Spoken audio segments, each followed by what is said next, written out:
Fecal matter transplant. So much fun.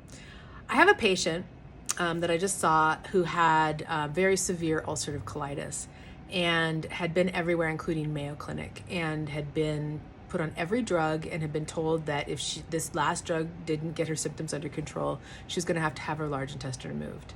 This is unfortunately pretty common, and this is an extreme imbalance in the gut microbiome, okay? Extreme. There is a thing that can be done in these circumstances called a fecal matter transplant. So when we want to recolonize the bacteria of the microbiome, 100 trillion cells, in a delicate ecosystem that communicates directly with the nervous system, the immune system, makes nutrients, breaks down and feeds our gut cells. We're talking about some pretty in-depth stuff, and it takes months, really years, to recolonize that. It's kind of like having a mature forest and then wanting to plant new flowers. They don't grow very well because you have this established ecosystem. Well, that's in your GI tract, and it gets messed up every time you take an antibiotic. 100% of the time, it just does. 100% of the time with concussions. If you have a lot of glyphosate flavored food at all in your life, which is the pesticide or the herbicide Roundup, because it messes with your microbiome, which is on almost all the grains, not all of them, but especially wheat, which is why we lose wheat more commonly, as well as soybeans and oats especially. Don't eat those ever. Not the grain necessarily, but don't eat the glyphosate flavored food. Combined with the stress and the blood sugar issues, and a poor fiber diet, right? So not enough fiber, because that's what feeds the microbiome. That's their food. So you can imagine if you have all these things, like the perfect storm. And there are times when people have severe issues going on in their GI tract. This is mucus and blood in the stool routinely. This is extreme inflammation. And you want to think of inflammation as that family member at Thanksgiving who makes a big deal out of not much. That's inflammation when it's chronic. So it's a big deal made out of something that's not a big deal, right? If it's in our respiratory system, it's in our mast cells, then we think of it as allergies. If it's on our skin, we think of it as eczema.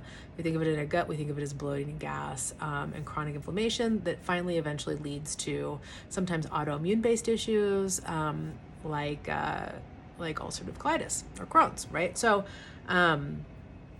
in this circumstance, though, there were a number of things that we had to do with this patient.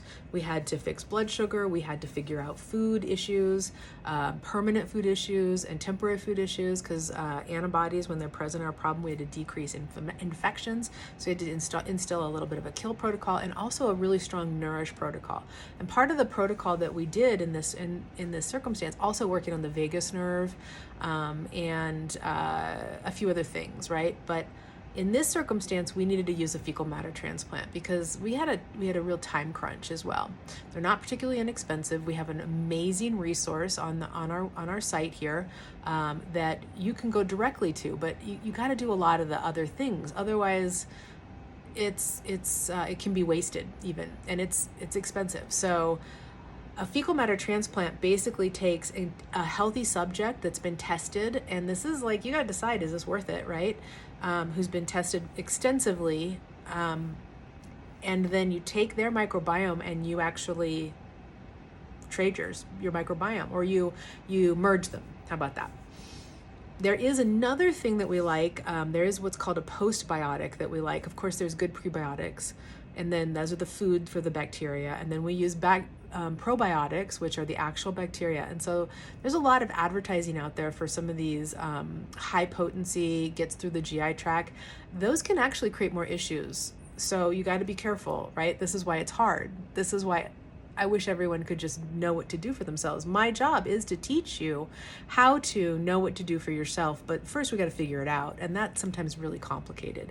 So, but there is a postbiotic that's pretty safe for everybody, and it's called Thana. This is freeze-dried, sterilized human poop, right?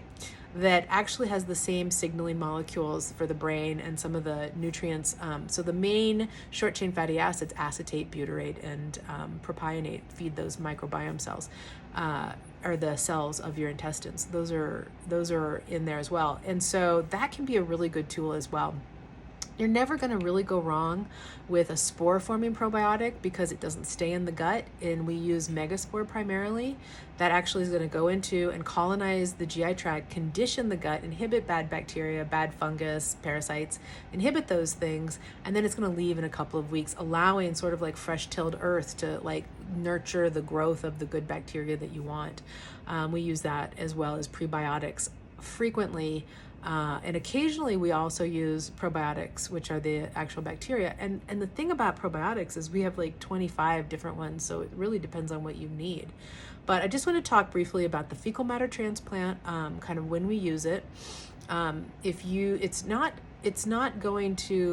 GI issues, you can start there. I mean, it's probably not the ideal, but it is through an office that will do some screening for you as well. And so that's a good system. But I hope that you don't need it. And if you do, having a good source is super important. So we're going to put that link on here for you as well. All right. But if you have those things or you feel like you need that, then you probably need someone to really help you manage what's going on, okay? And whether it's me or someone else, it doesn't matter, but you need somebody who really understands that microbiome interaction and how to really shift it, and also deals with food. Food's an important piece of it, but it's not the only piece, and also deals with some of the other root issues. All right, so fecal matter transplant, prebiotics, postbiotics, and probiotics, plus fibers to feed the good bacteria, and then in the extreme cases or like really severe cases, replacing that whole microbiome. All right.